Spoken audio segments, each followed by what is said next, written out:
Alright, time for Spyro on 120%. As soon as I cancel this demo mode. Oh, gotta move my controller to my other PS2.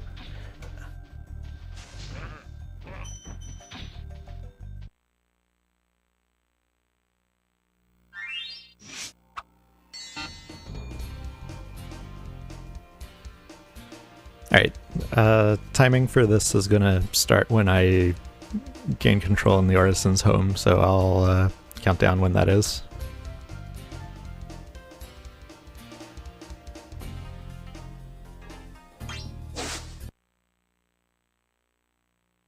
Like Crash, I'm gonna have another cutscene to skip. Okay, rolling. Oh, it's been peaceful. Alright, and time starts as soon as it fades in after this little thing, so 3, 2, 1, start time. So this is Spyro 120%. In this, I'm gonna be collecting everything in this game. All 80 dragons, all 12 dragon eggs, all 14,000 gems. So there's our first dragon, you just touch them to rescue them. Normally...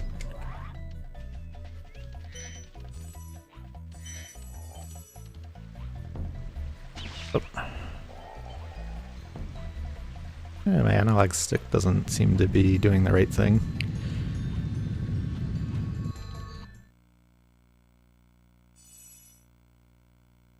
That's what happened there. Hopefully I can get that working again. Oh, now it's working. Alright. I guess that was from an effect of...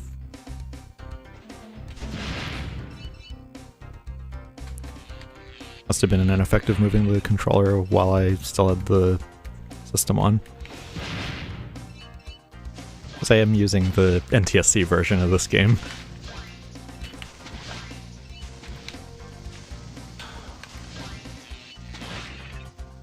Yeah, I got some planes to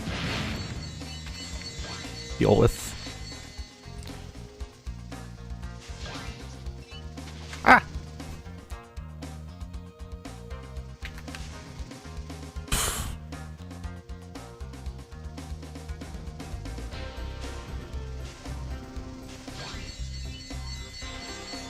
Now that since my Alex stick's doing the right thing now, the rest of this should be fine. But we're starting with the first of the 5 flight levels. In each of these there are 4 sets of 8 targets, and you have to collect all of them before time runs out. Each of them gives you some extra time.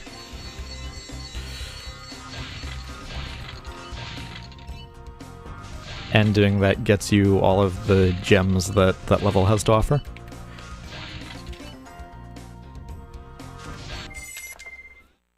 And at the end of that, I made sure that there was an obstacle right in front of Spyro when I hit the last target. That's to get animation skip. If there isn't an obstacle, Spyro will fly up into the sky, and that takes a few seconds.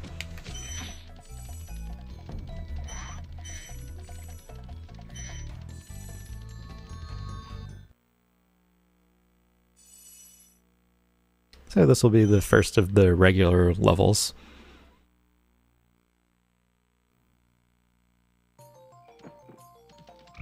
Where there are gems and dragons to collect.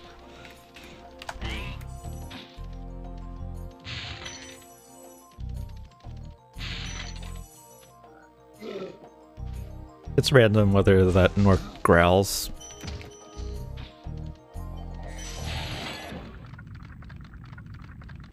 Now, for each dragon that I'm rescuing, I'm trying to hit the platform at the correct angle that's closest to where Spyro ends up after the cutscene of the dragon talking to you. You can't skip the cutscene until Spyro has reached that point.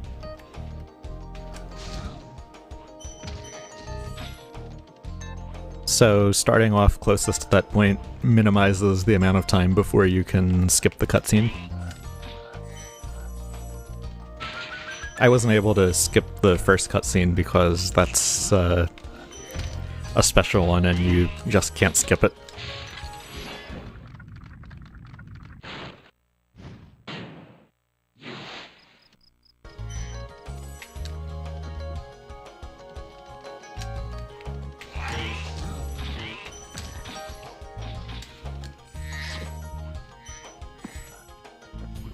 Since I'd taken an extra hit there, Sparks was eating a butterfly from the piece of fodder that I hit there, so I had to actually touch the blue gem there. And that and what I'm about to do here are wall glides.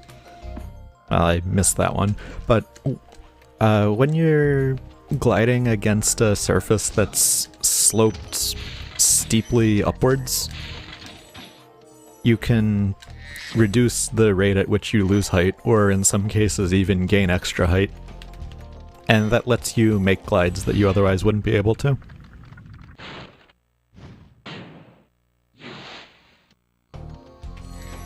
And I'm going to actually exit this level through the return home portal. You have to do that in at least one level to open up the dragon mouth that has the toasty portal in it.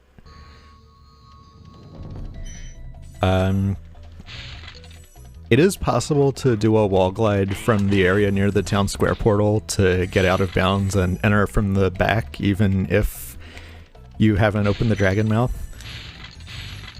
But it's a difficult wall glide to do, and in 100%, in 120%, doing it saves very little time. It saves a lot more time in any percent.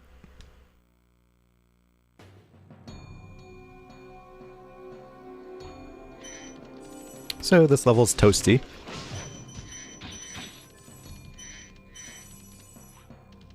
Each of the worlds has one level that contains a boss, and this is the boss level of Artisans.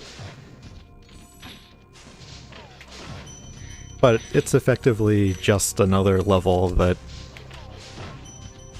happens to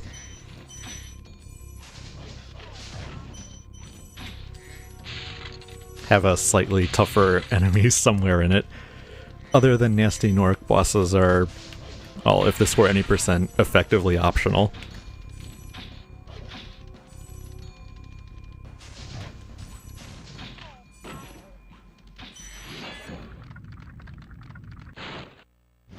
But boss levels do tend to have less fodder and less dragons than other types of levels would.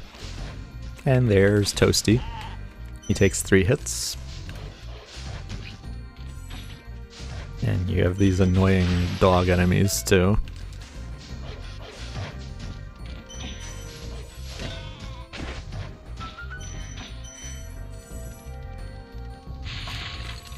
But down goes that sheep on stilts.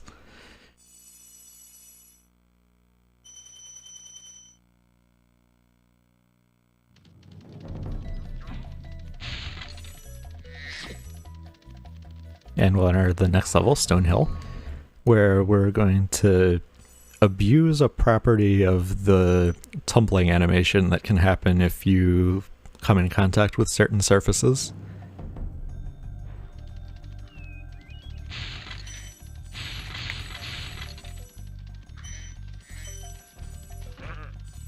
Now this fountain causes that tumbling animation, but if you hold the jump button as you land on something that gives you the tumbling animation,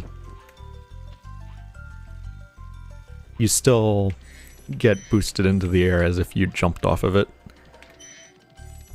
And that lets me get right up here to collect everything that's up on top without having to go over to the whirlwind in the other lower part of the level and glide over.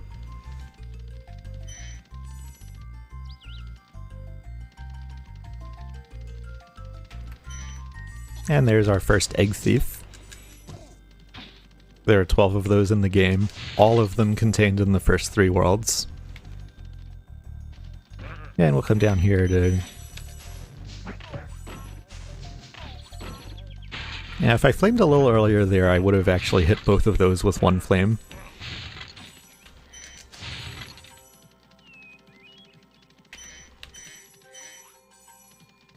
There are a lot of places where you can optimize enemy killing by taking advantage of the way that the flame hitbox expands and moves with Spyro's head.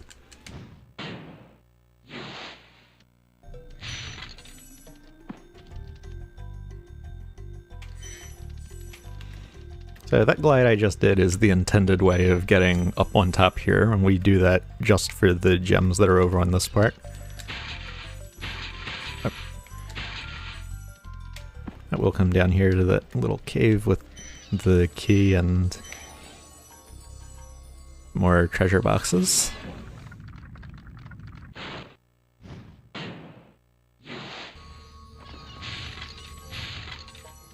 One of the special forms of movement that Spyro 1 has that the later Spyros don't is the side roll that I did there after that dragon rescue. It's sort of situationally useful. Especially when doing one off of your spot after a dragon cutscene will put you in a good place for charging through a chest.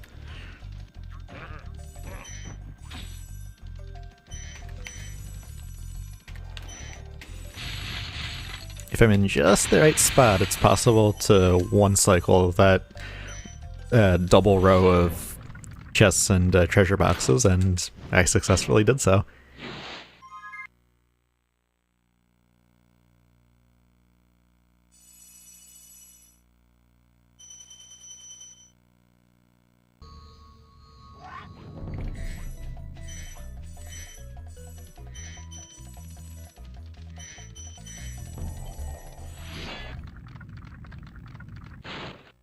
So this area has the portal to Town Square, and it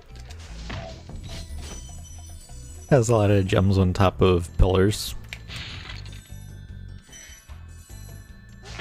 So I get that one after having chased that thief to the right, so we'll be right there. Collect all of that. And in we go.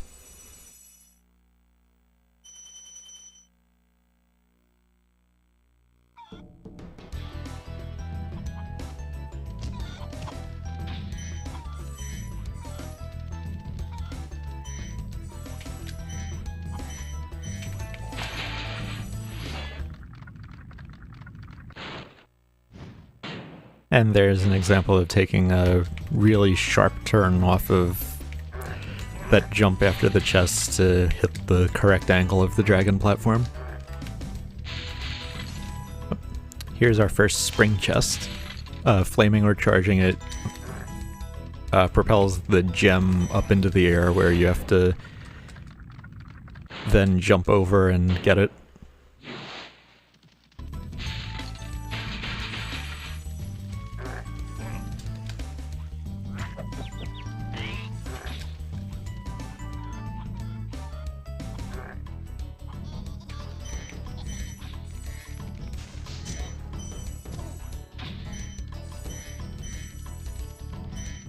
That does it for Artisan's eggs.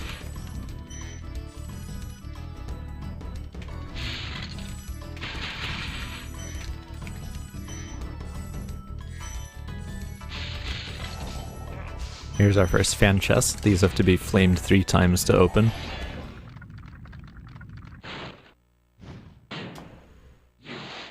This is probably the most closely spaced pair of dragons in the game.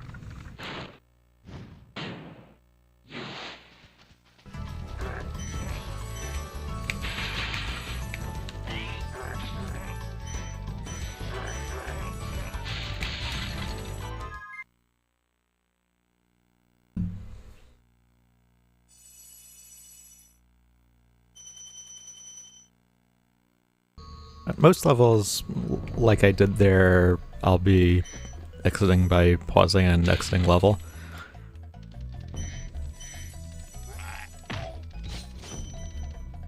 I only went up the return home portal in Toasty because I happened to finish collecting everything right next to it.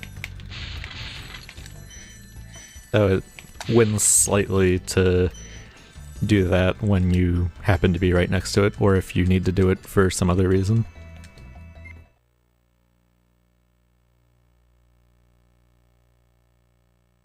But there's Artisans complete. The first out of 6 worlds.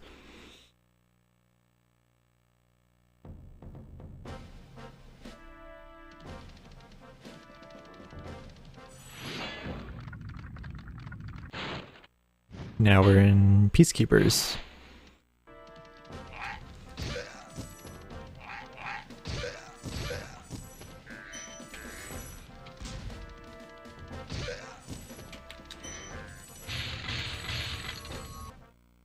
Here's where level gem counts start getting larger. Now, one of the things about fan chests is that when they break, a piece of debris flies off of them, and this can kill enemies. So I aimed that such that it would hit a large enemy that's up on the upper area of this level. So his gem will just be waiting for us when I get up there.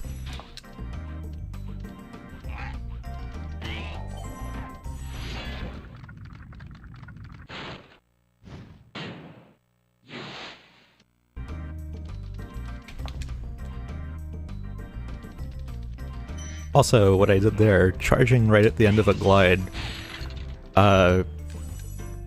moves Spyro a little bit up before the dive from the charge happens, and that can result in an extra little boost that you might need to make a marginal glide. That 25 gem there is from the enemy I sniped with the fan chest at the beginning of the level.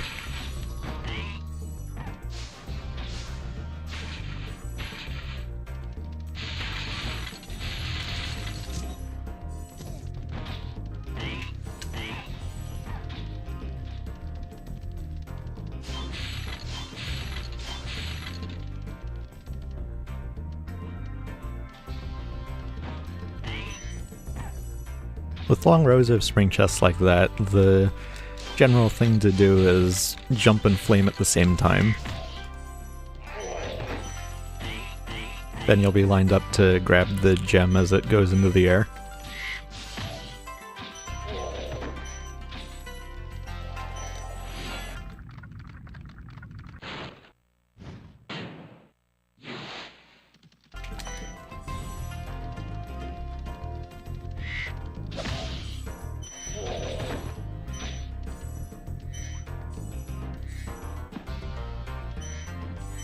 There's an RNG component to exactly which way gems will bounce.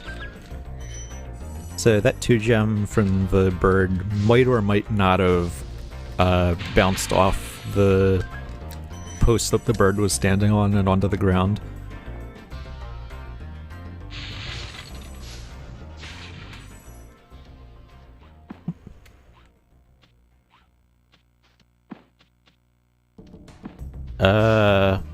Well, I messed up a little bit.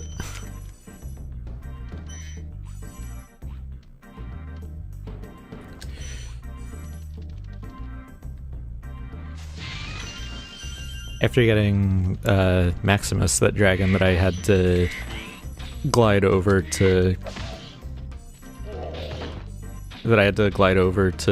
get the...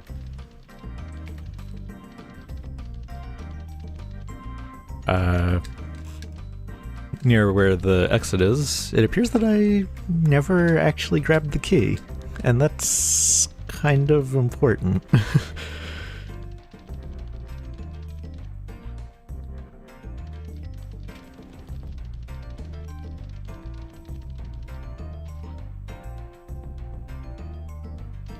had a feeling there was something I would end up messing up.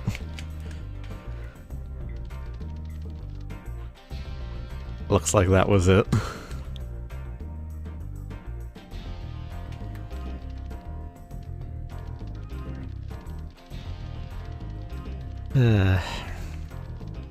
One of the things in Spyro runs is that sometimes you miss a gem and you have to scour the level for it.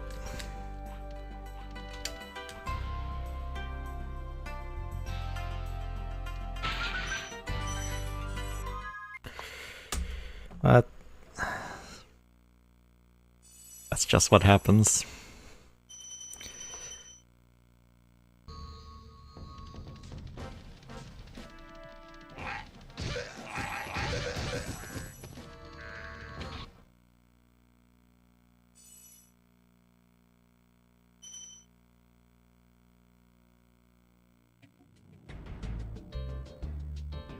It's better than missing a dragon egg and having the loot portal not open at the very end of the run.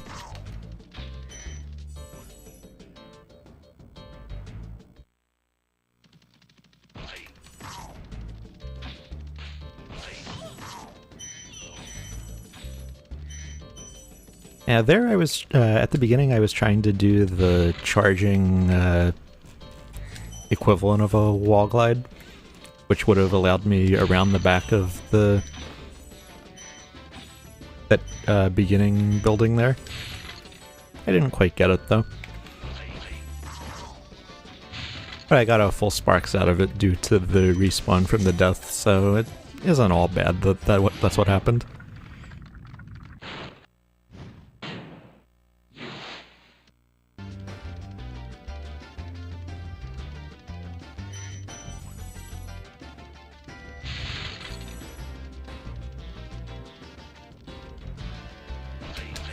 So here's a place where that charging at the end of a glide mechanic comes into play.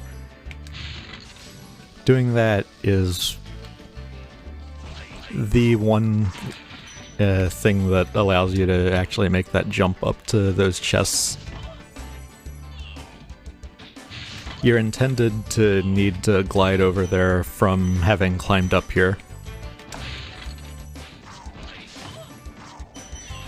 Also, each of those pots has a gem in it, so it's critical to ensure that you have flamed every pot at some point.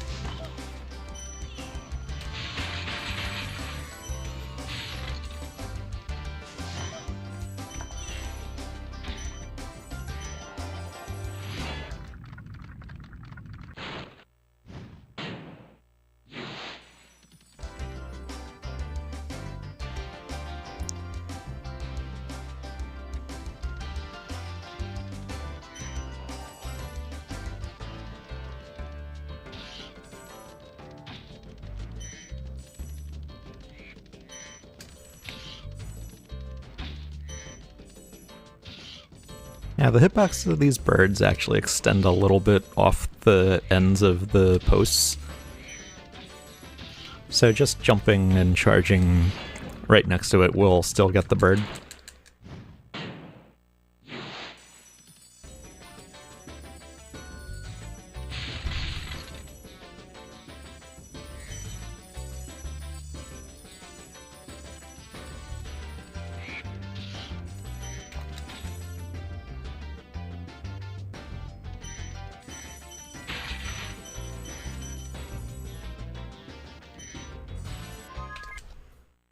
But that's Clifftown.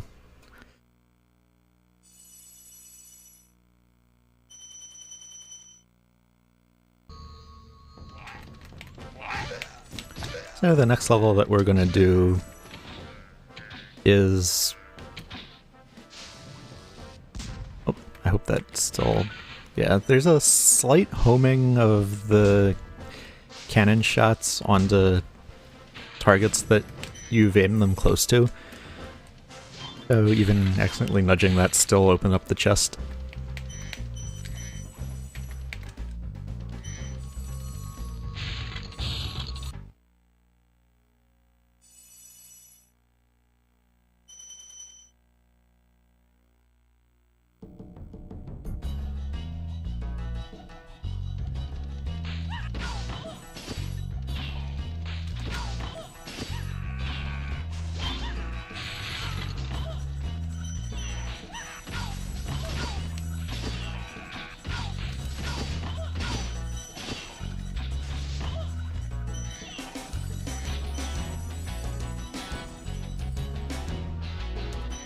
You may have noticed that from one of the large enemies I let a 5-gem drop. That's alright because I will be back through later. Also, I jumped and charged there to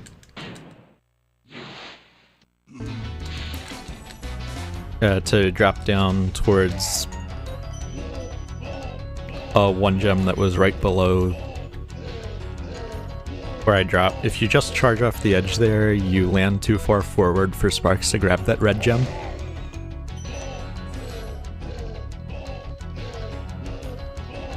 And it's very easy to accidentally miss.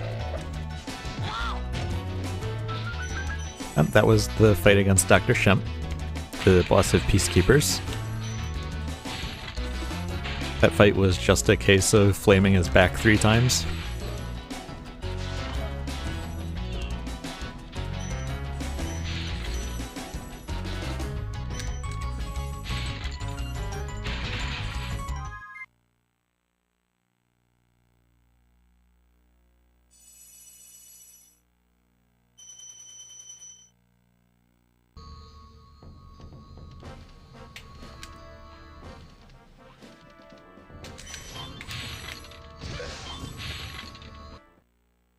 So now we have the Peacekeeper's flight level, Night Flight.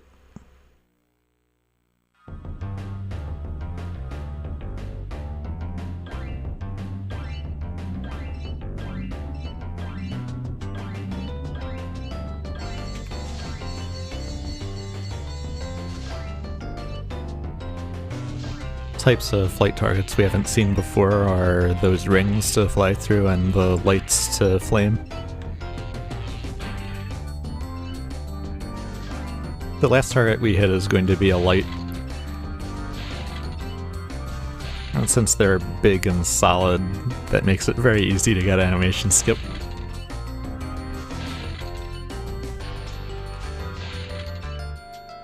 And here I'm taking a little bit of advantage of the fact that the flames expand in the direction that Spyro's head is pointing. So by being angled up, I don't have to go all the way up to the level of the chests that are up high there.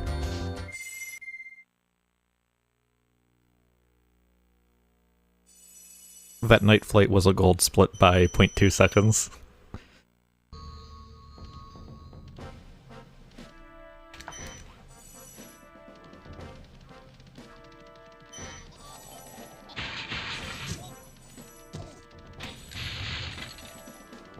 Now there I jumped and flamed to get that egg thief, and doing that skipped the little cutscene of the egg floating over to me, saving a tiny bit of time.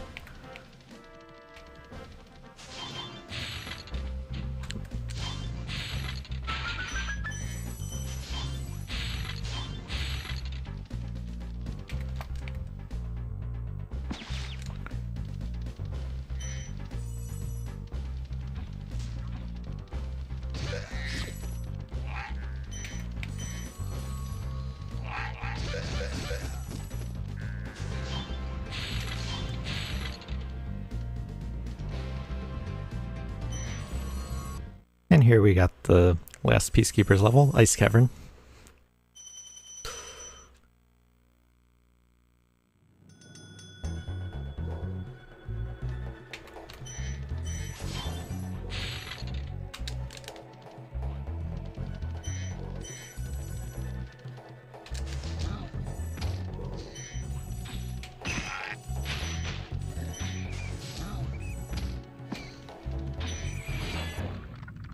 Hitting that dragon at the right angle can have you close enough to all 3 of those red gems for Sparks to grab them as the cutscene's starting.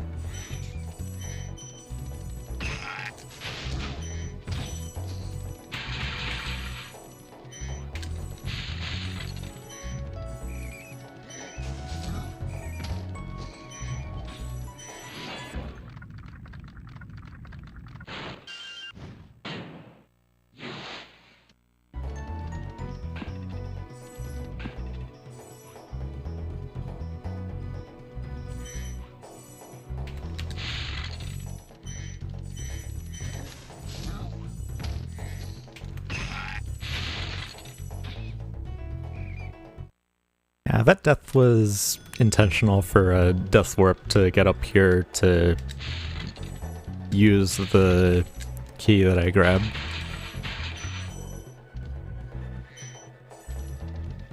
Sometimes if you either stop charging or jump after a charge right after it hit a chest, then the gem from it might not automatically home in on you. And that's what happened there.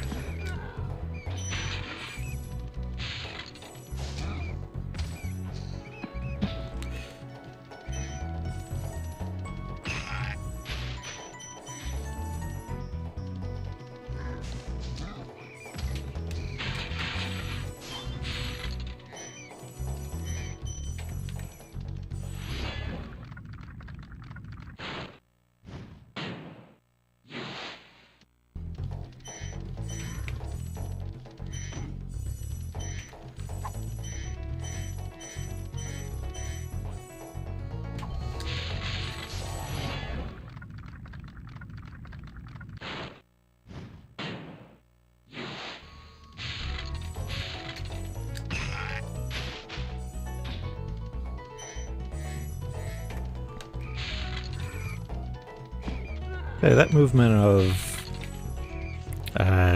holding charge and jump over those that series of platforms there is known as magic stairs.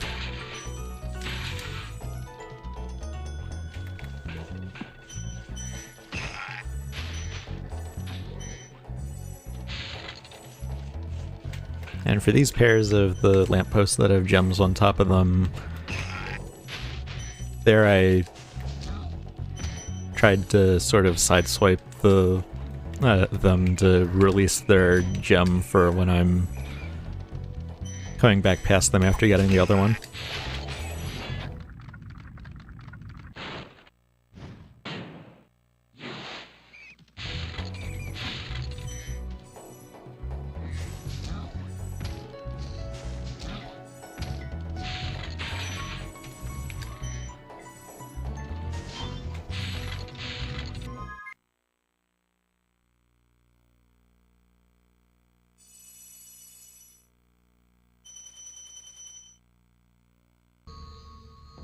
But that'll be all for Ice Cavern levels.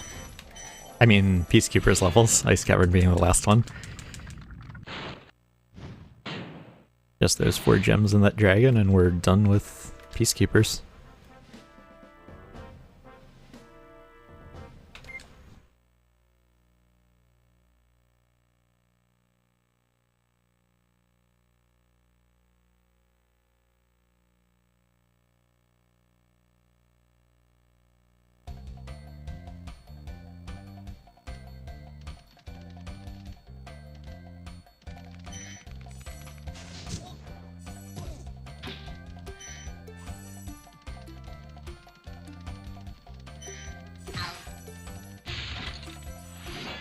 So this is Magic Crafters.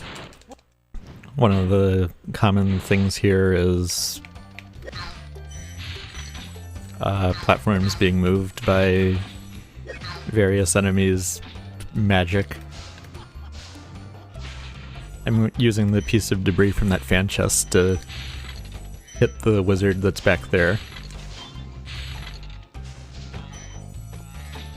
And I'm going to use this fan chest debris to hit the one that's up here, although I was a little bit too far to the left and instead hit the other enemy that's up there, so I'll have to get those two after this level instead.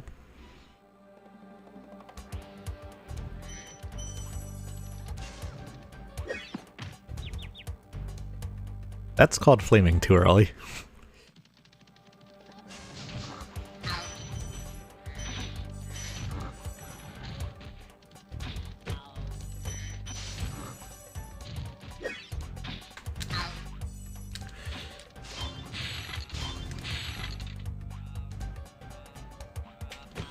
Now there's another spot I abused the tumbling animation to get a little bit farther up those steps even before they, even before the druid at the top raised them.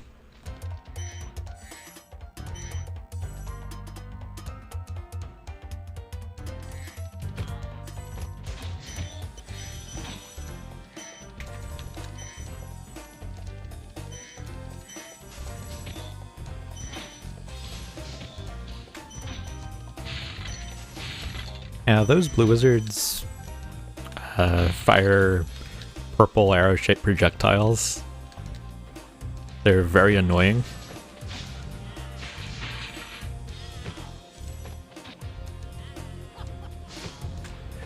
And those... when you get to the same location as one of those green druids, they start running around aimlessly in a panic, and this makes them very hard to hit.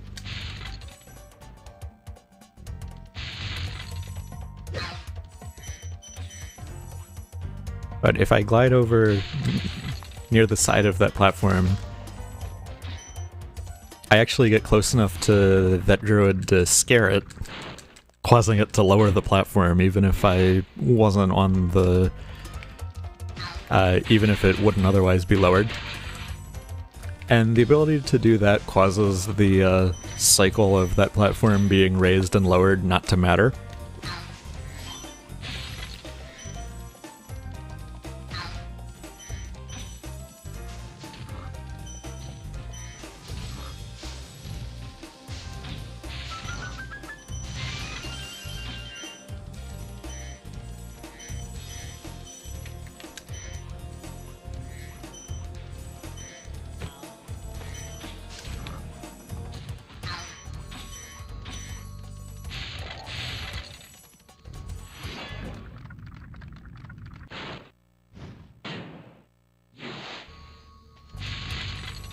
Another thing about this level is that they didn't put collision data in for this the top part of that mountain because you never were supposed to be up that high on it. So you can just glide through there and get to the path here that has most of the remaining gems plus the egg thief.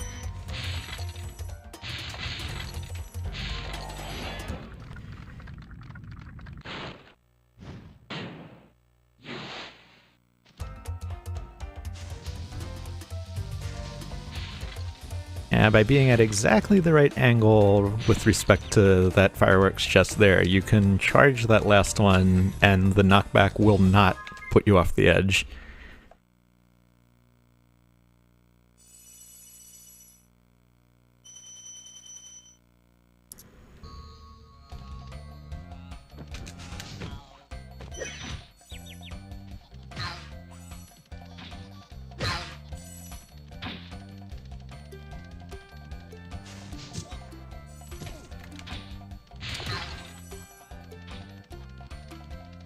So here's our first supercharge ramp.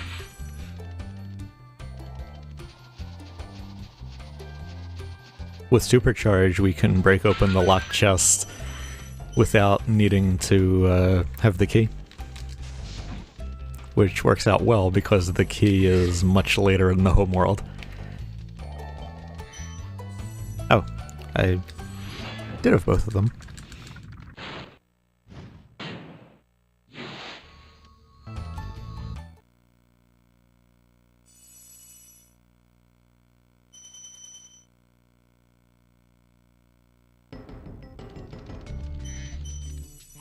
Alright, this is High Caves.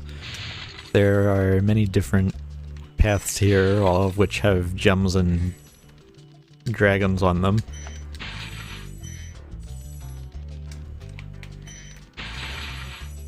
And there are a few different routes that people do for this. But this is the one I do.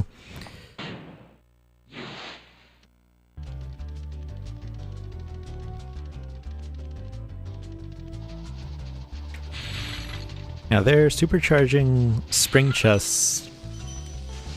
While supercharging fireworks chests instantly explodes them without them hurting you. And supercharging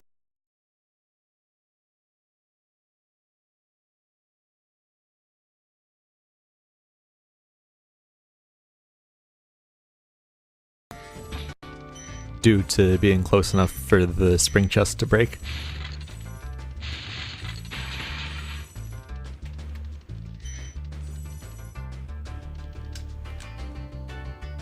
There's a spot where Holding forward during the jump for the glide pushes you just far enough forward to be able to make that. Although of course charging at the end helps too. And using some steep sections of the wall. Oops. Come on. I want Fairyless. Oh well, we bonked. What I was trying to do there is supercharge through that, through the green druid there and get the 10 gems. That would have allowed me to take the supercharge out here and go through the spring chest and fan chest.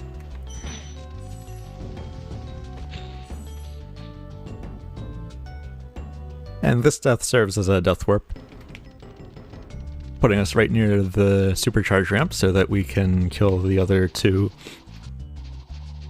large armored bugs in the cave here. And then deal with these things. The ones that I did not hit with the supercharge there, we already hit with the previous... well, after we came out that section up high where I was trying to bring the supercharge outside.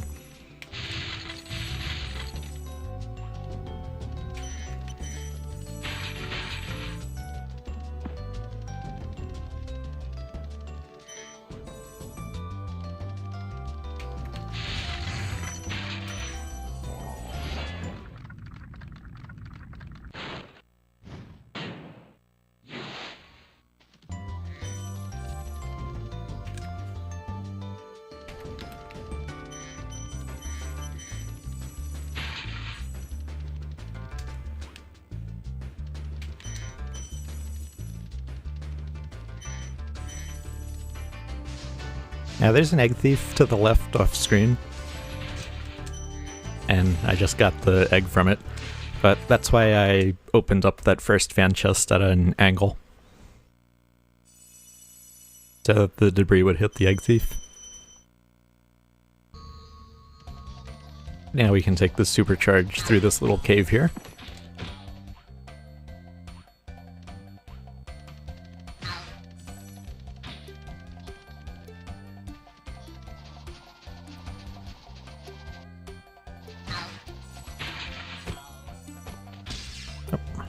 Now these green wizards have very small hitboxes, so it can be annoying to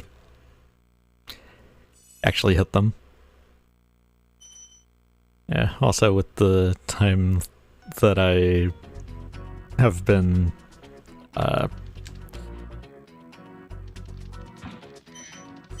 doing the crash run and this run up to here, the sun moved such that it's slightly on my CRT screen, so I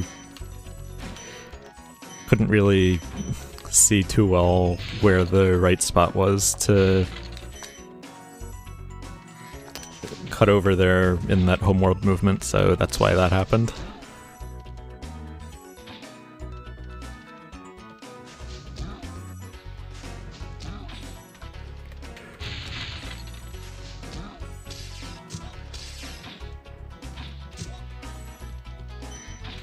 So here I'm gonna try a wall glide. I didn't quite make it though.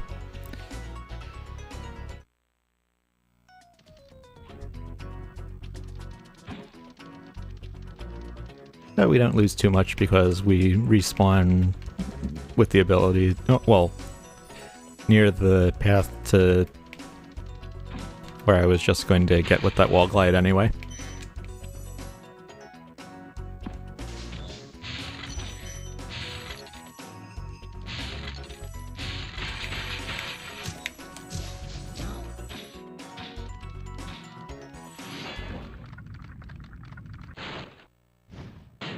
Something tell...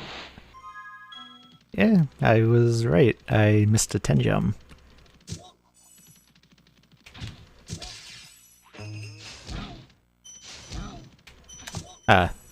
That wizard must have moved over to a weird spot, causing me not to see him.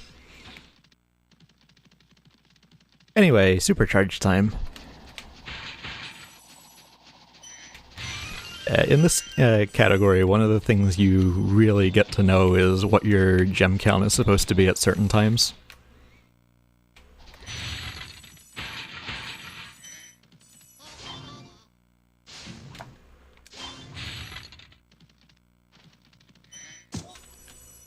Here's that egg thief back there.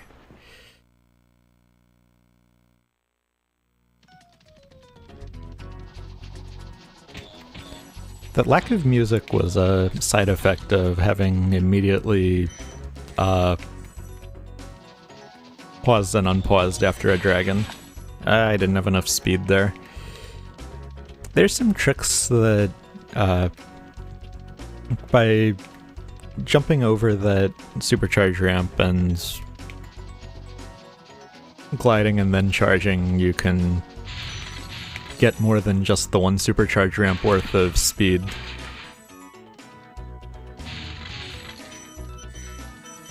But that amount of speed would not have allowed me to make it out here. But I could tell that I didn't have enough speed by the way that the 25 gem from that armored chest didn't hang behind me for a while.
So here's Magic Crafter's flight level, and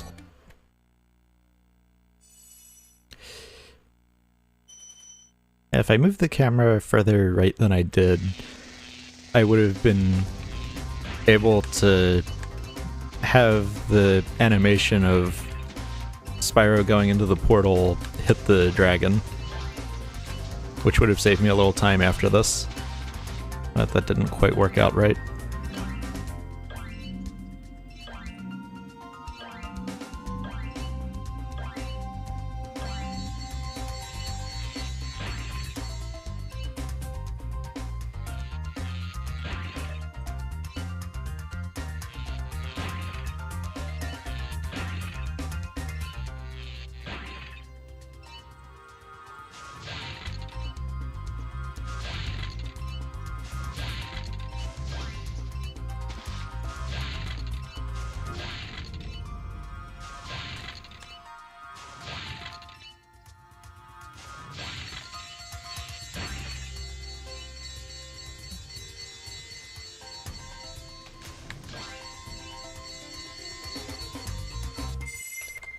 Yeah, that animation there is the one that we always are trying to skip in flight levels.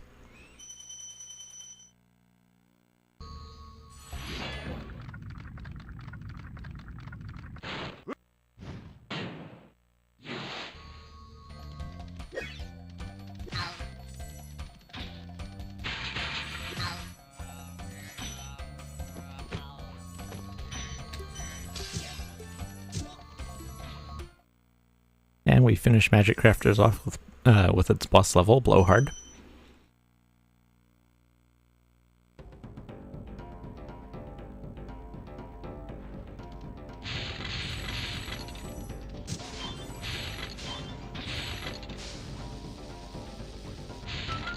Ooh. Taking that hit is very bad. it leaves me without sparks, and I have no lives.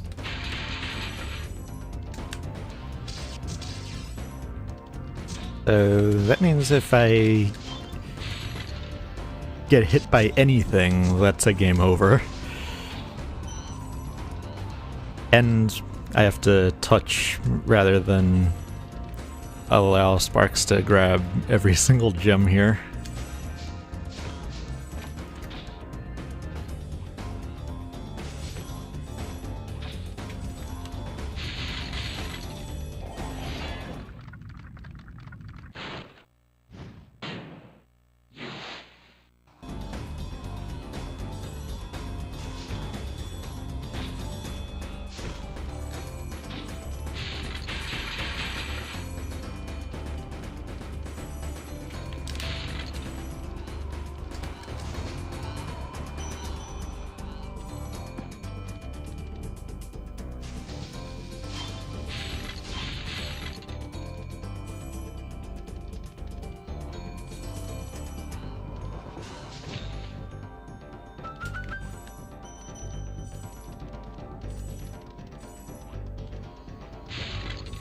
But we made it through.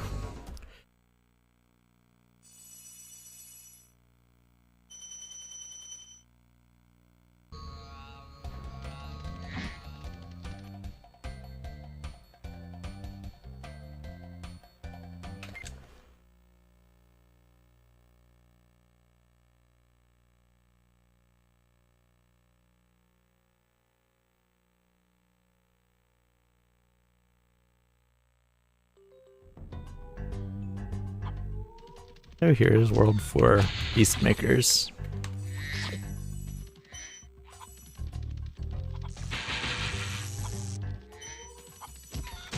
Let's have a rather swampy theme. It also has somewhat fewer dragons, but a lot more gems than the worlds up to this point have had.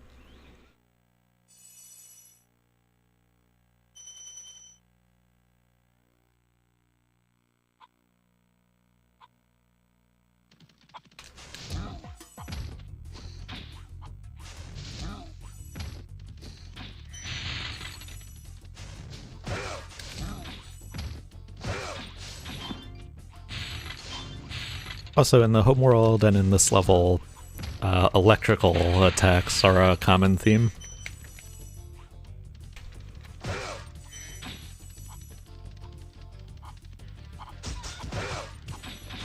Now here I'm positioning myself so my flames will hit both of the fan chests, so I just have to flame 3 times and both of them open.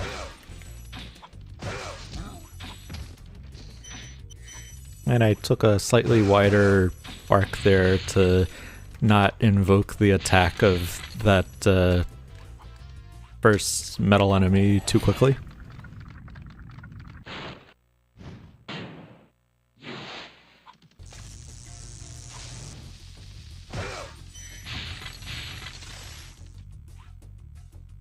And there's a slight wall glide to get over to this part.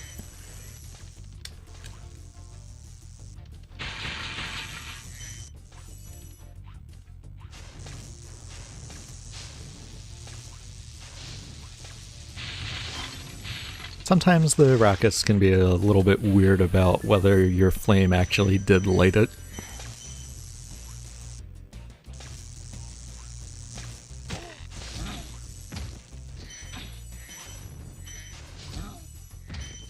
Now those electrified swamp sections are just a cycle, but for some reason the part of that one I was standing on, even though it animates as though it got electrified, doesn't count.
That's Terrace Village.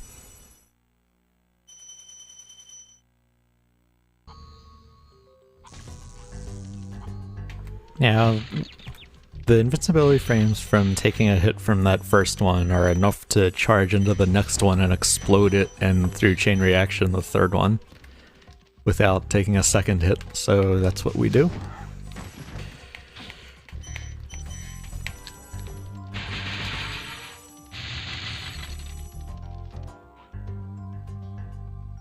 And then down here we got the flight level of Beastmakers. This is one of my favorite of the flight levels.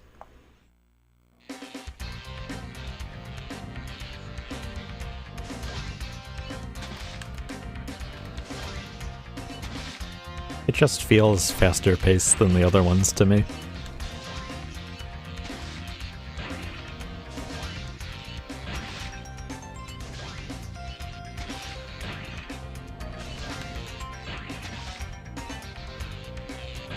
Part of that might be because there are two sets of moving targets so that you can easily collect against the direction of.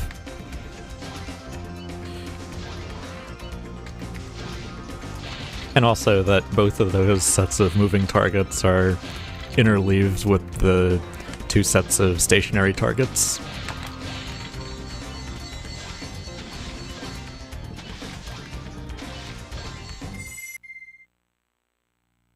That's Wild Flight.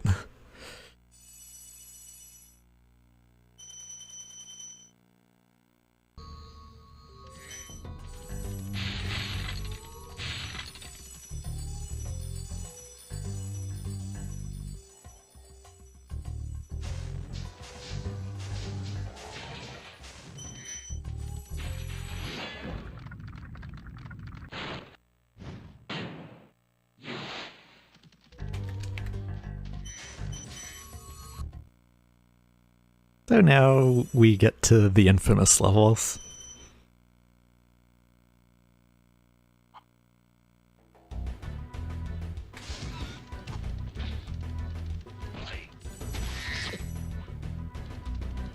Misty Bog has these sort of tree things that very quickly move towards you and attack.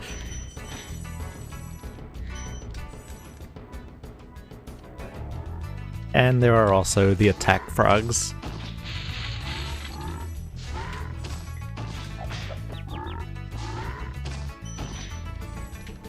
Yeah, their tongues are very unforgiving.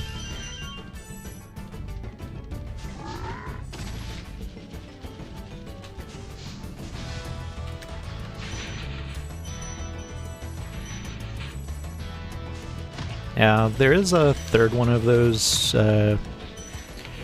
tree enemies,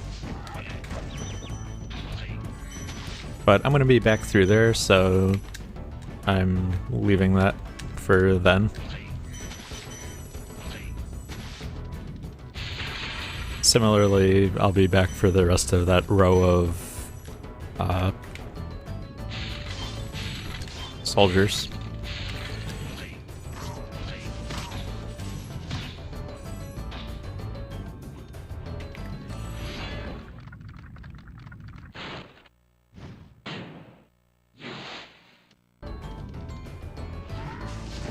It's nice when the attack frogs line themselves up to be charged by the boar.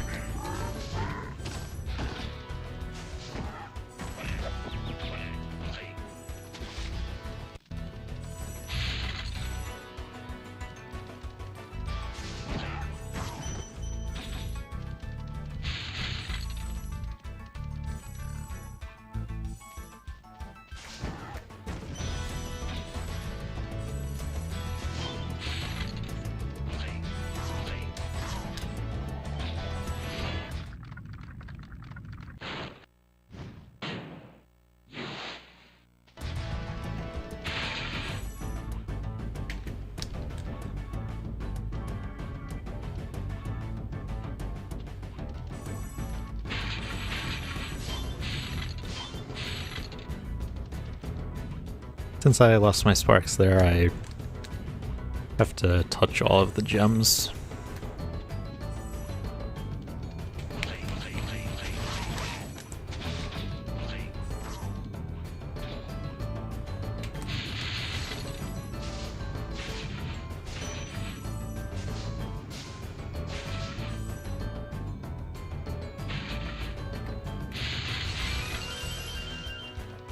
There's our last attack tree thing. One of the other things that makes this level particularly tough is its lack of fodder. There are only these two, the one at the beginning and that one.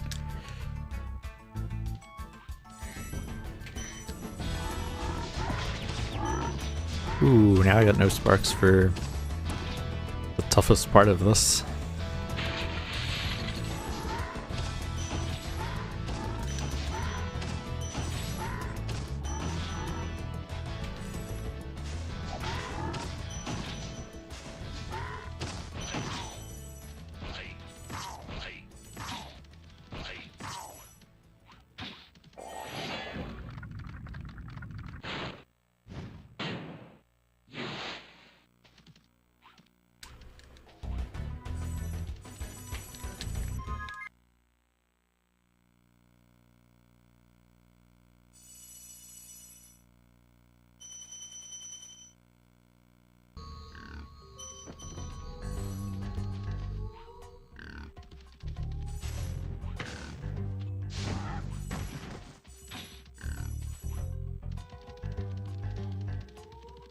I'm gonna go over here and get this piece of fodder, just to be extra sure.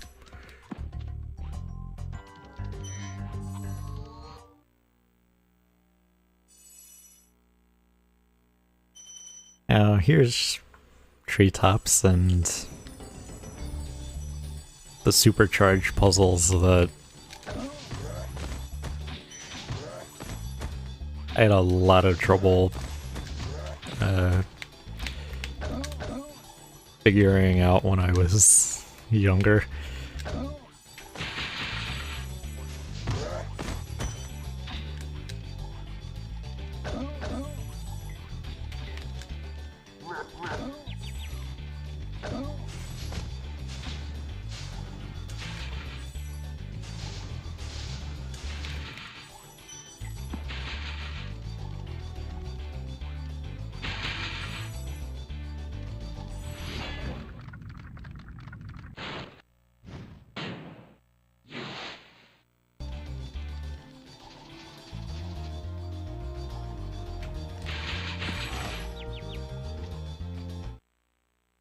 There I tried to take advantage of Supercharger's effect on fan chests, but I bonked on one of the columns and got hit by the kicking attack.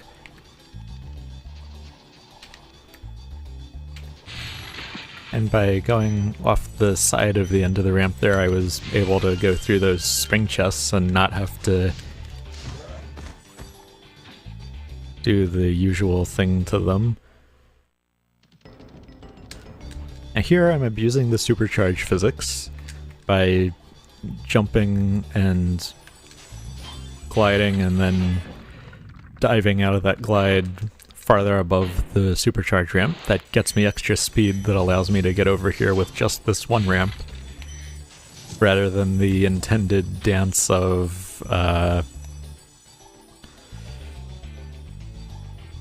going down that second supercharge ramp and going up the one that I'm going over towards. Thanks to gem counts, I know that I missed a 5 gems somewhere on this island. And I'll just death warp back onto it.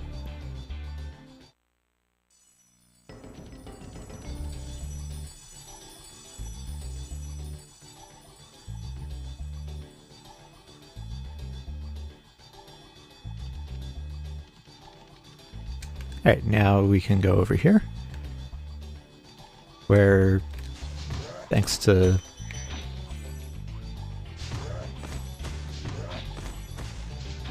the expanding properties of my flame, I can be able to get the Red Thief quick kill. Which is not a big deal because I have to go to where the Red Thief ends up anyway for other gems that are there.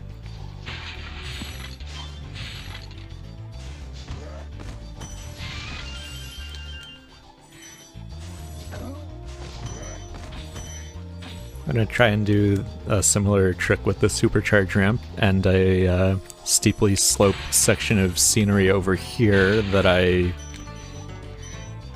hit the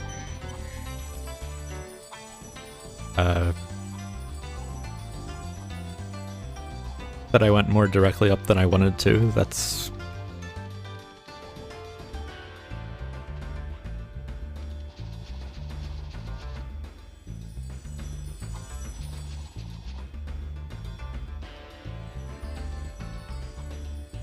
not gonna get it. But if I aimed a little bit to the left there, then I would have gotten enough height off of that jump to get up to the top there, and that would be called stone knot skip.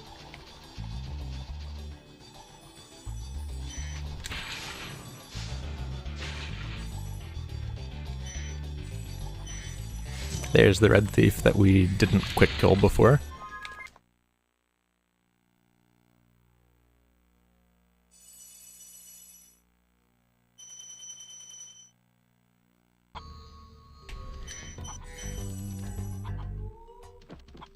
But now all that we have left in Beastmakers is the boss level.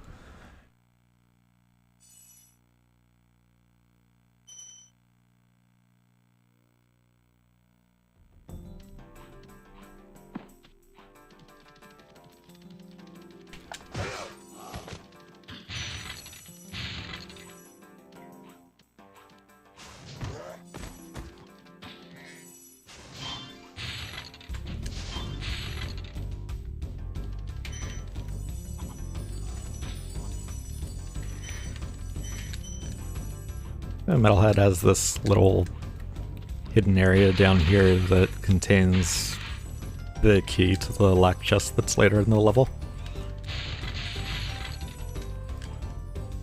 We can do a slight wall glide to get back over there.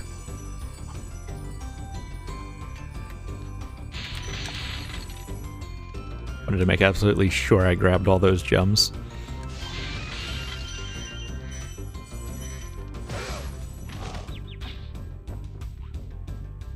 So what happened there was that the body of the smaller metal enemy ate my flame and prevented it from hitting the larger one, and then it kicked me.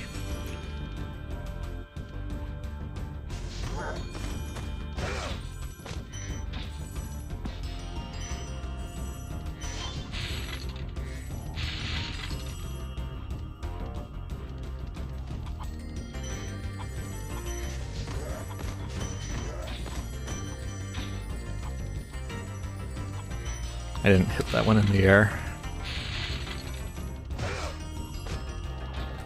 Alright, I see 239, that's the right count. Now we can start the boss fight itself. Since I didn't make it to that one in time and it electrified itself, I invoked one of Metalhead's attacks for and that took care of the power pole. There are two phases to this, and each one ends when you break the last power pole.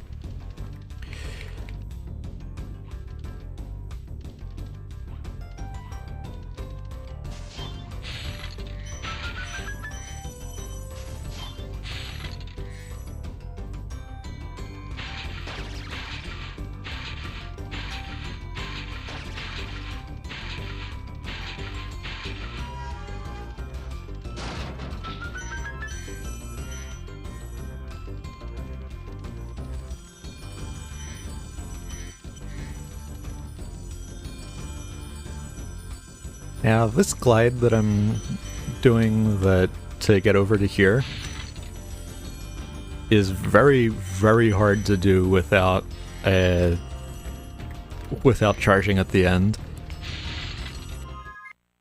And it was found to be hard enough for casual players to do that in the PAL version of this game. They moved those gems over to the other side of that glide.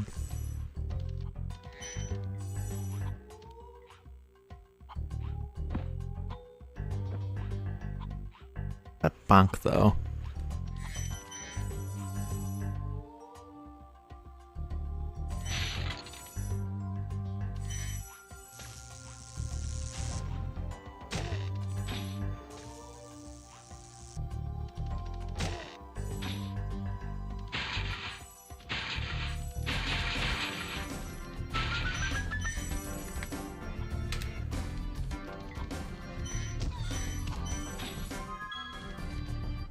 Making sure I do have everything.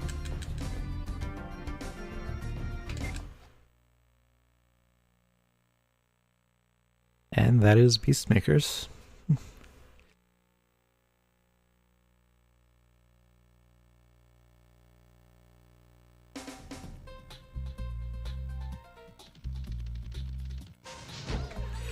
Now in the Dreamweaver's home, one of the mechanics is that there's this cannon in the middle that is shooting rays at the enemies that either grow or shrink them.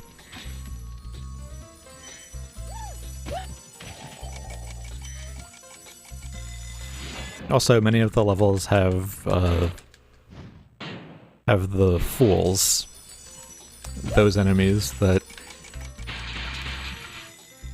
essentially act as moving timed switches. That one lowered the platform that 5 gem and that extra life were on. Right, here's our first level of that world, Haunted Towers.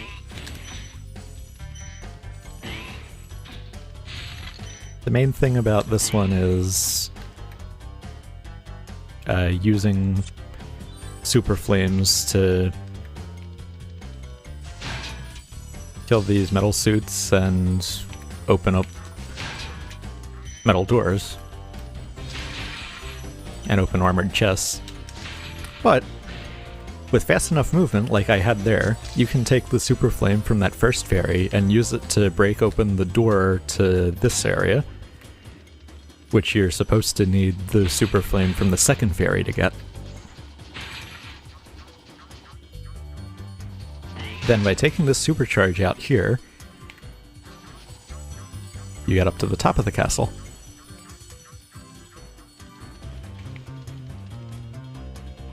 Where there's a super flame fairy whose effect does not expire.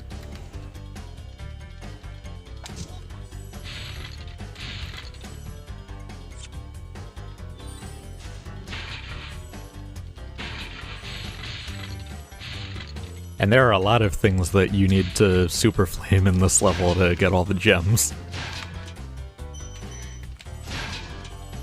Now with some of these metal suits, if there's if I'm coming at them from flat ground next to them, I can flame and then charge up to them as the flame is expanding to hit them. And if I do that correctly, the gem automatically homes in on Spyro, rather than dropping to the ground to need to be touched or grabbed by sparks. And that's called flame charging. I've actually been doing that to many things throughout the run.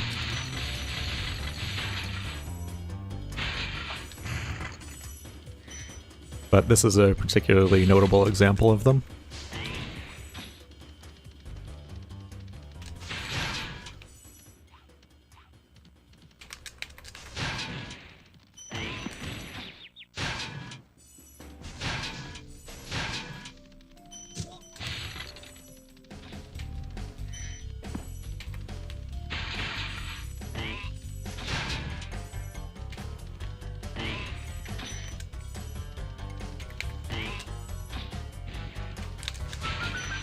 A similar concept is flaming those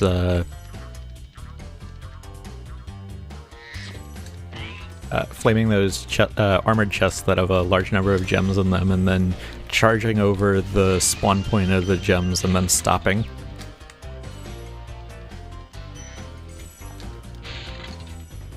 That causes all those gems to start homing in as they spawn.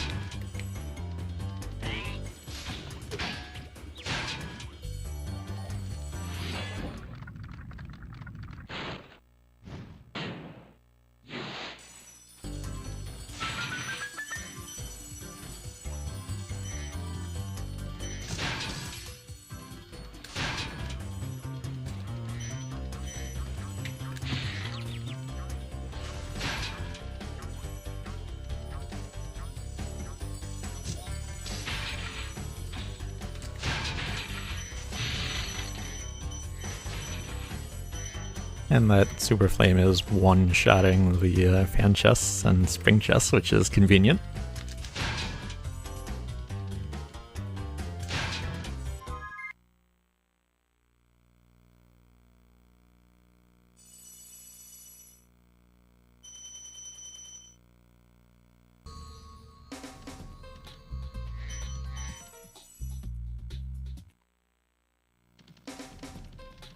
That's a death warp to not have to take the chain of 3 whirlwinds that you normally would have to get back to the beginning of the homeworld and get over here.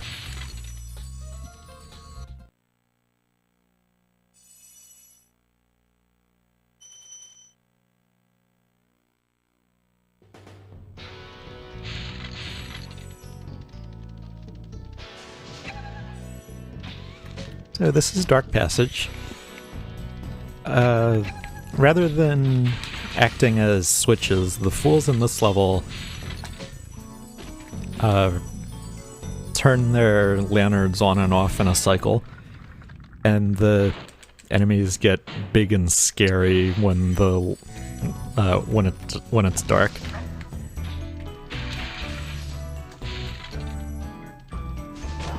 But the large dogs are still defeatable because they don't have metal armor. But the turtles are another story. They're also highly annoying.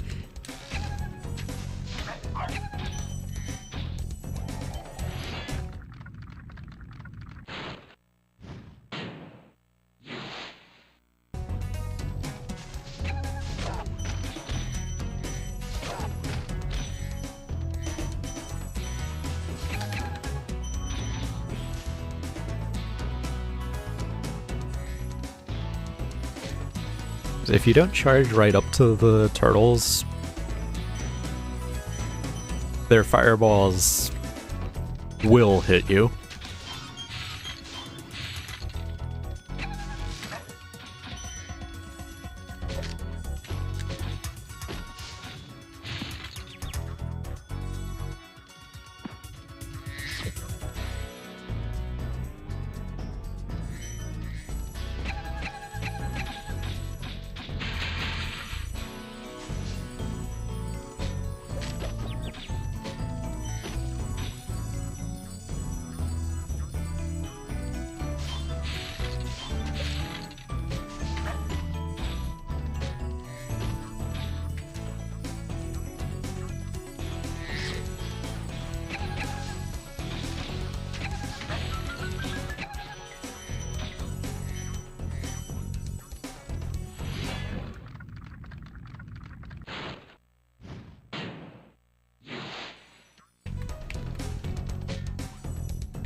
It's good to see Franker Z in chat for this level.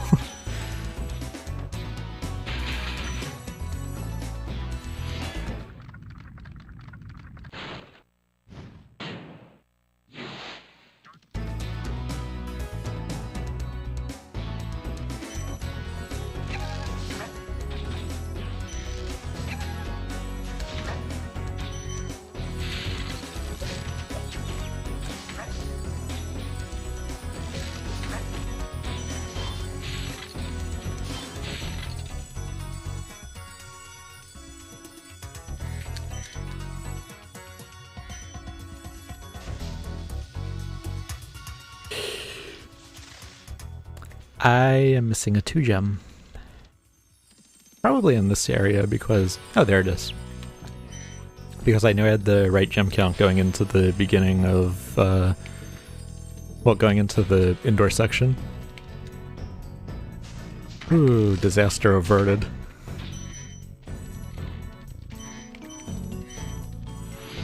Thanks for the Frankerzies. And the Lilzies.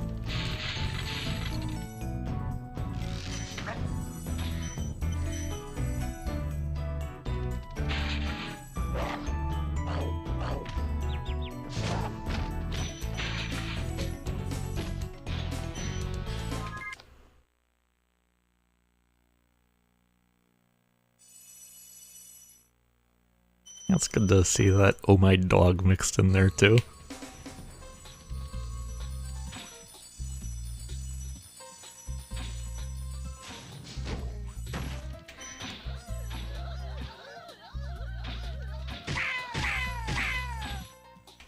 It may have looked like that was a cycle, but it actually wasn't.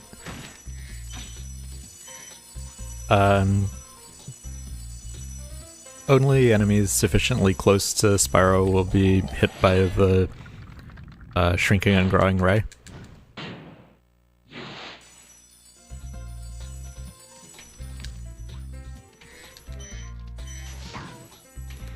But now I control the shrinking and growing cannon. And I have to shrink these two to get their gems and get up to Icy Flight.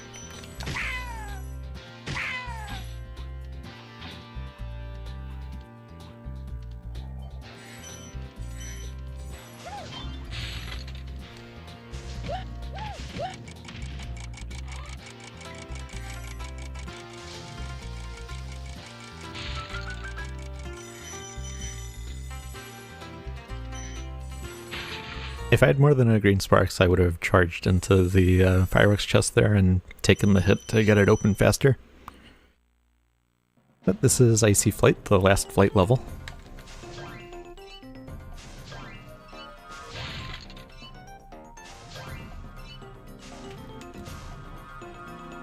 And I just have to make a weird veer upwards to get that light.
And now we have one more of the regular levels of Dreamweavers. This is probably one of the more annoying levels that there is, but it's saved by how awesome the music is.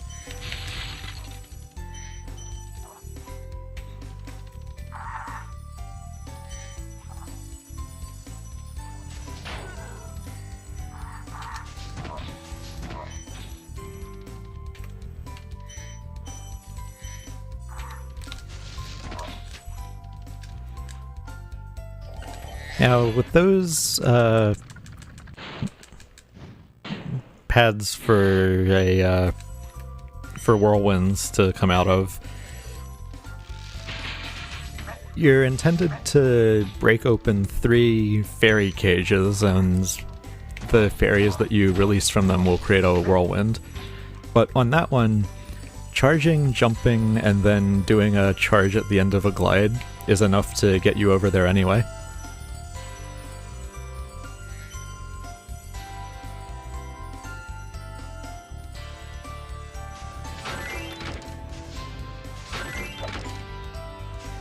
Thought I was on the right cycle, but I wasn't.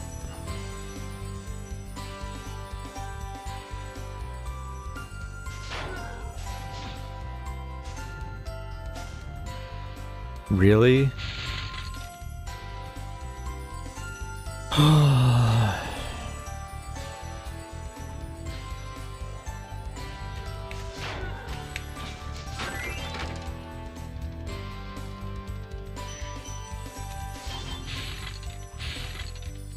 Alright, now that I have all of those done,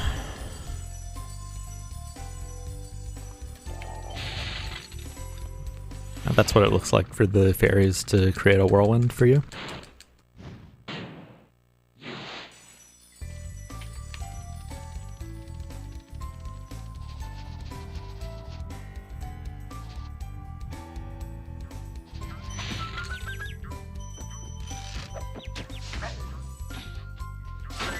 Alright, getting that supercharge went where it was supposed to go and got me up there to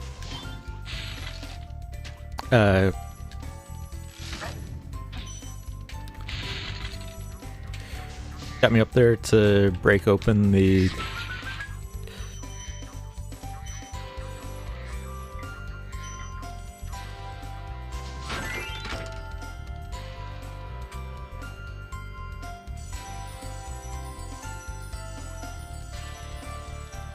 fireworks chest, but the damage from it made me fall off of that platform, so I have to go back up there.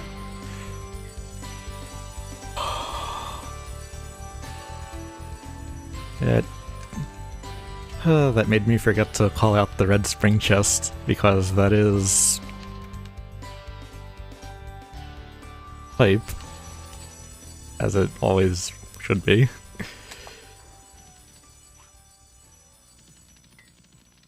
Never forget the red spring chest.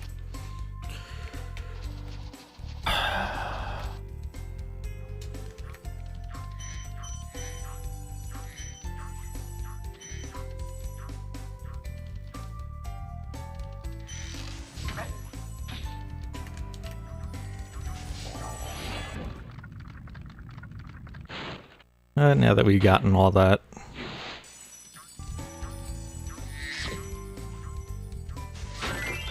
we can start freeing these fairies.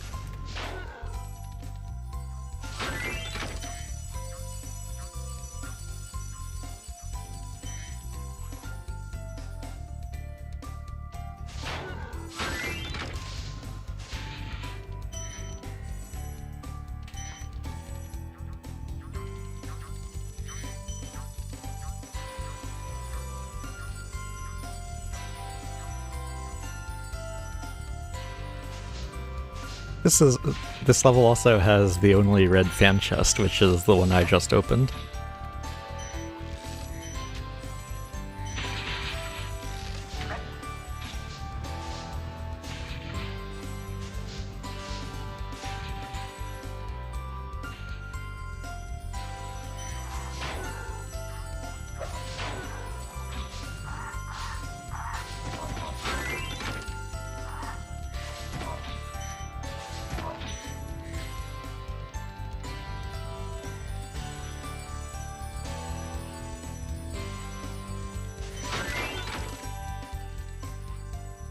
Sometimes the flame hitbox can extend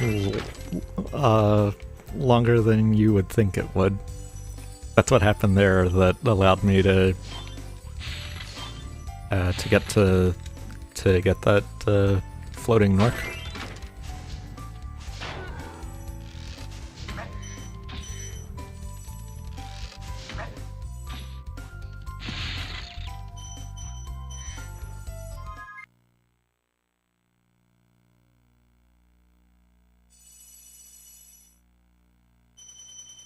The red spring chest is definitely the best Spyro meme.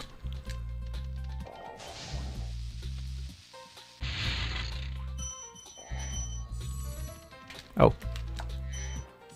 Thought I'd gotten that one.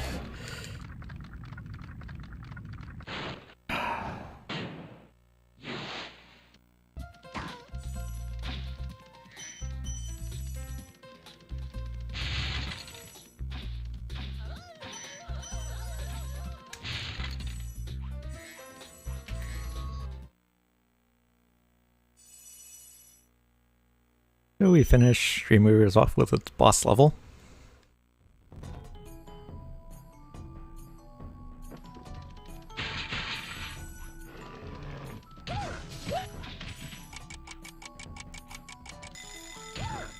Jacques.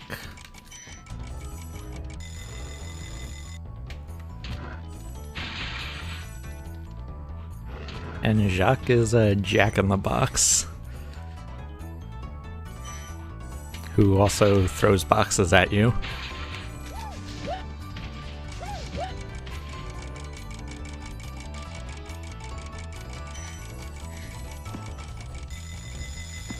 Oh, that bonk. I would have landed on that top platform without having to raise them again and glide right over here. And that would have been called cake skip because I only have to raise the cake once.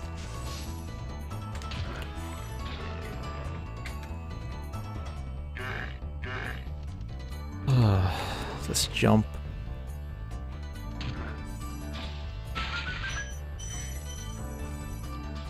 Here's the fight. If you let that dragon cutscene play, the advice he gives is aim high in life, but watch out for flying boxes.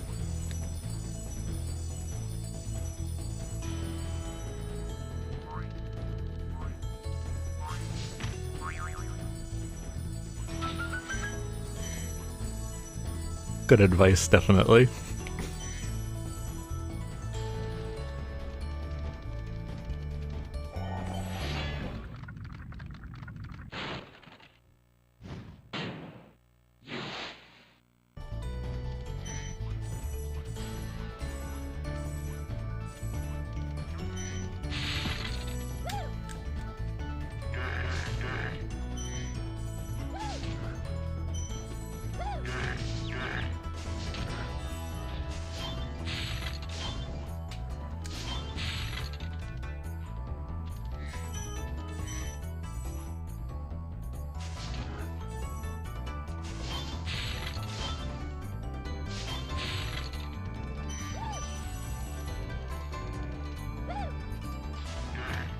Ah.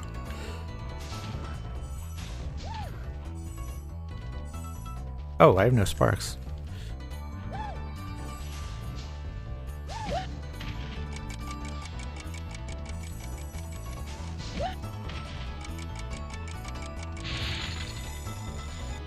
At least there's some fodder right here from this side part of the level.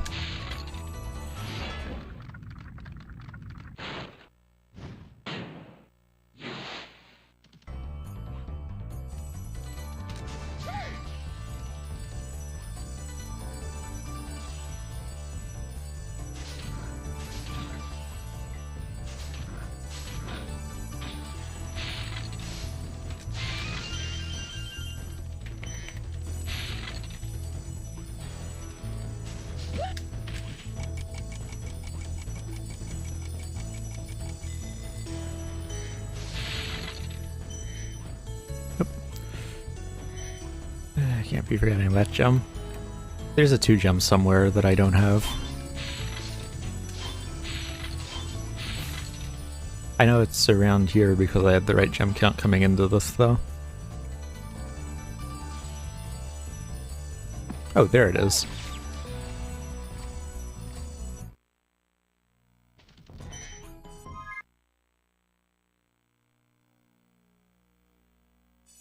That's the product of not having sparks when making the glide over there.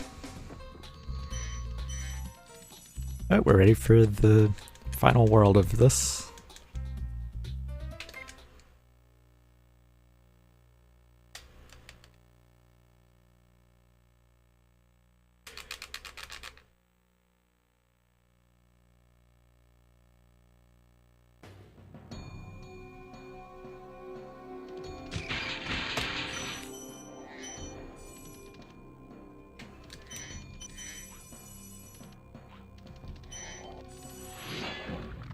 So this is Nasty's world. You have to complete each level to unlock the next one. and that includes going through the end portal. But the homeworld itself is nice and compact.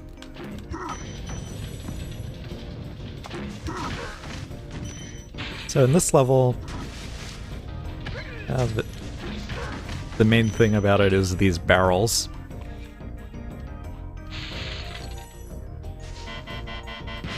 The metal ones you can knock through the air by charging them and they explode when they hit something. And then there are the TNT barrels that explode on a timer after you flame them.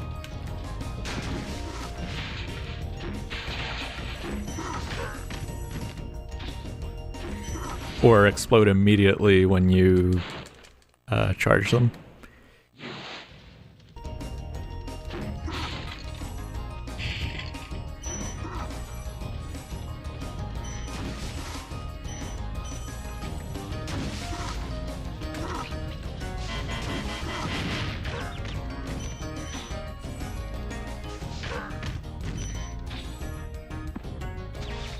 And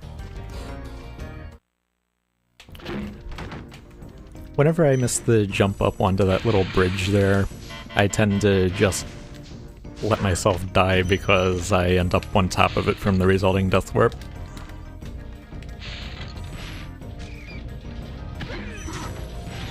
Now here, if I charge to explode that TNT at the right moment of him bringing it down, which I didn't do there, I was a little bit too late on it, it would have exploded close enough to that armored chest there to break it open.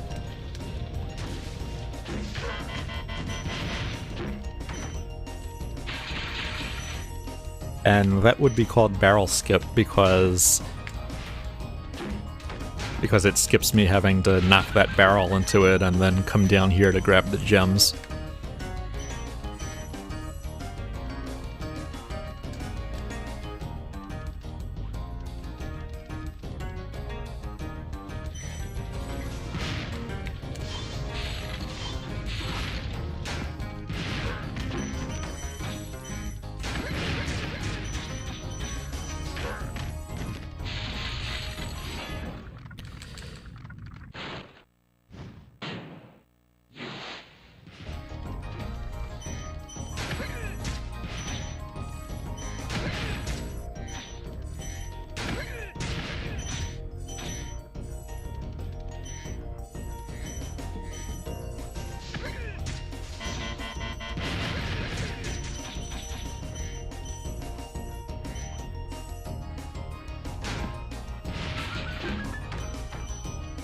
So I was trying to hit that barrel in such a way that it would both break open that chest, which happened, and explode the barrel in the enemy's hand, which it did. Normally, the exploding either enemy's barrel will also explode the other one, but sometimes that just doesn't happen.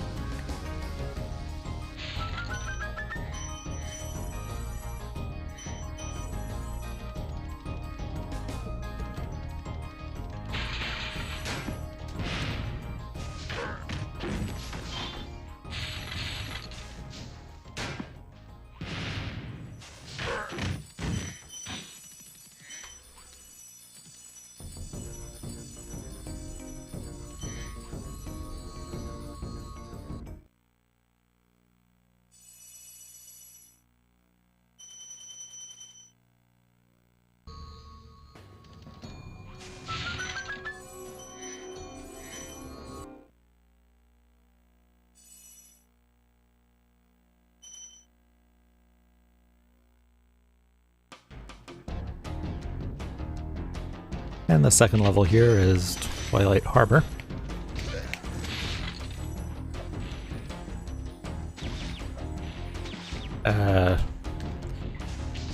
Wow, those passages of ooze get a lot deeper as you get away from the center of the room.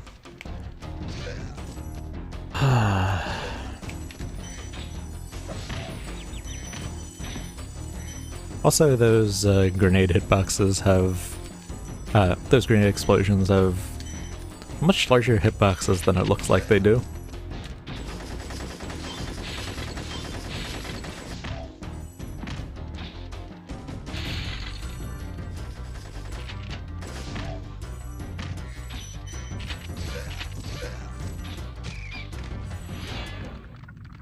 One of the things about this level is dealing with the floating Doritos.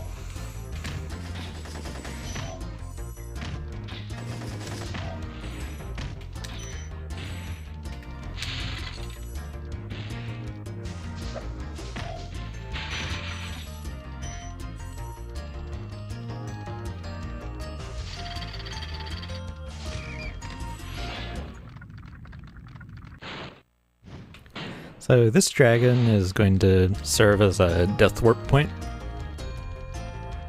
because I gotta take the supercharge both above and below the building here to get all the gems.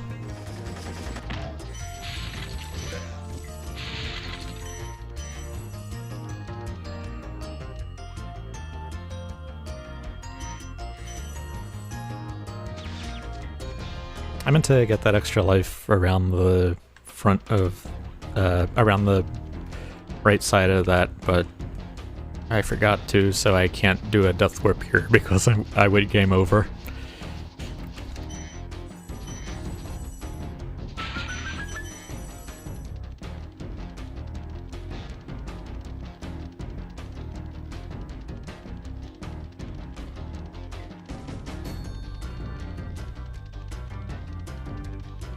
Now that we've done the movement that death warp would have skipped, we can finish this level off. Just this little section here with a large number of armed Norks.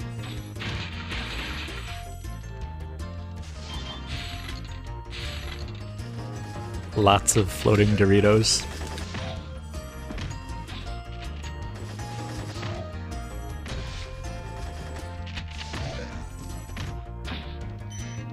And a good amount of flame charges on the larger ones, which always helps just the littlest bit.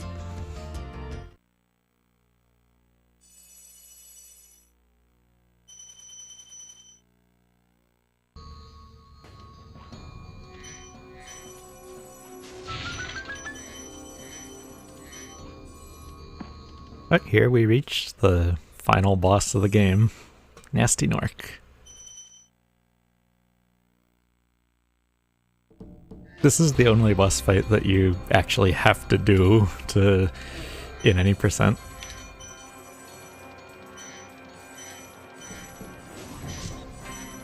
This comes down to getting the keys from the thieves. Now, if you're on the right here, the thief will actually start moving towards you, which makes for a very quick kill. But I still have to go through the full passage for the gems.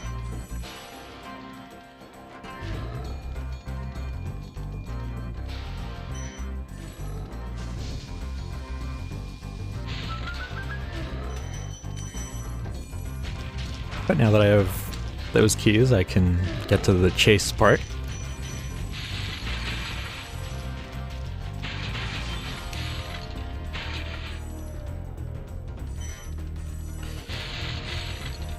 If I'm able to do this and grab all the gems fast enough, I can actually do this in a single lap.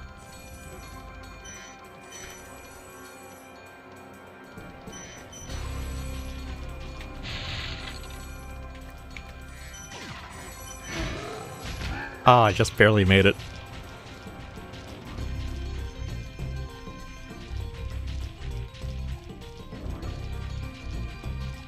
That's the one cycle Nork Phase 1.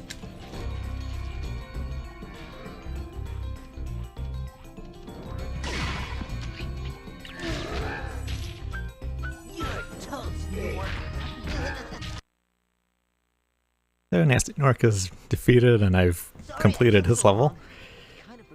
But there is still Nasty's loot, and Nasty's loot is what the extra 20% and 120% is.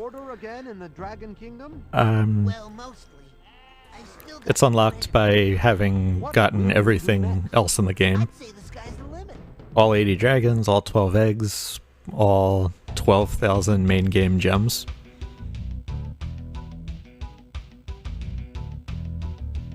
And what remains in the homeworld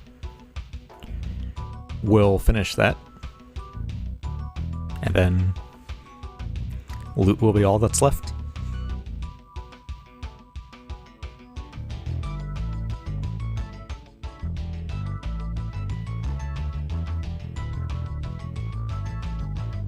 There is a way to skip these credits,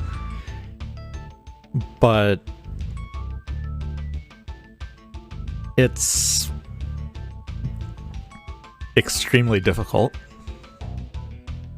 and I'm not at the level of this run where I can really start doing that. But what that would consist of is taking a hit from Nasty Nork in his final position, using the invincibility frames to get a proxy jump off of him by gliding over him and then charging at the right moment as to intercept part of his animation and get boosted upwards. The ceiling of that room isn't actually solid, so you can glide out a little bit, then turn around and be gliding underneath the floor there, pull back a little bit so that Spyro's head tilts back and flame, which will hit him from under the floor, and then continue into the lava that's below. Spyro will die to the lava, but it takes long enough for that to happen that the cutscene plays enough that all 4 of the 25 gems that spawn from Nasty Nork will go to Spyro and be collected before that happens. So you end up with everything collected in the level.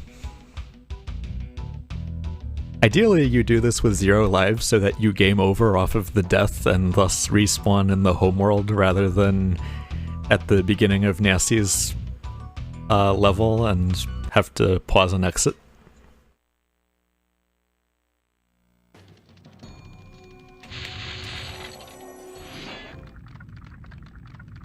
But now I can get the 80th dragon.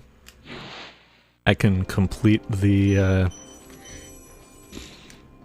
gem collection that opens up the dragon mouth with the portal to Nasty's loot. And we can collect those final 2,000 gems.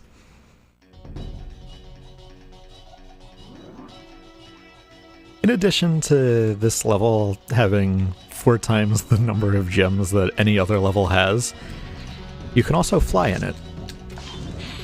But only as high as you have ever previously flown before. So by defeating the thieves and getting their keys, those unlock staircases to higher ground. And you can then jump and fly off of them, and now you have access to more of the level. And here's an open air one with fan chests nearby. There you could see how sniping enemies with debris from the fan chests works.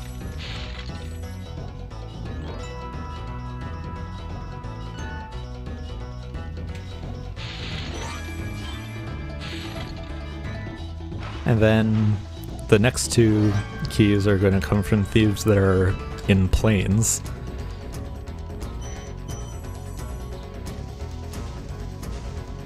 I claimed a little bit too late for the quick kill, but I was able to easily catch up to that one. So I can light that rocket to open up this chest. Ideally for my flying, I want to stay a little bit under the maximum level I'm allowed. Ooh, I cut over a little too early to get the quick kill there.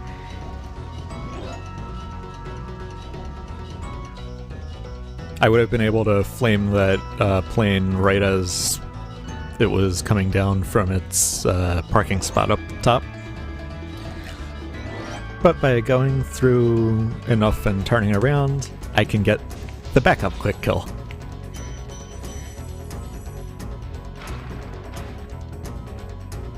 Which doesn't seem to unlock much, but flying off of the top there gets me access to everything else that remains in this level. So just a few rockets to light.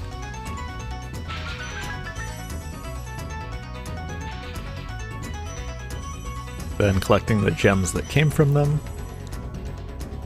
The gem count's right. And then this room contains everything that remains in the game. Entirely in the form of 25 gems.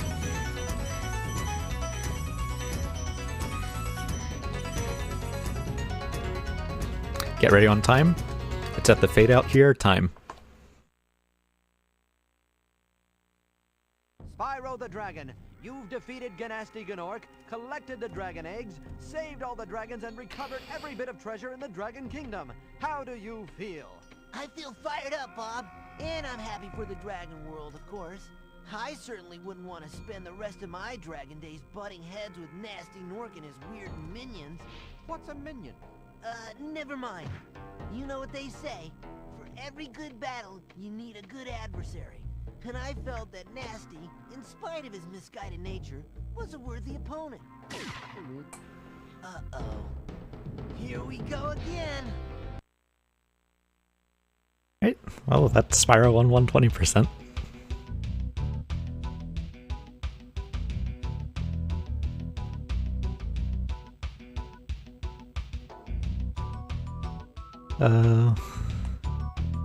Looks like we got Super Metroid Project Base that's up next. Should be definitely interesting. Yeah, thanks for having me on to do this run and crash.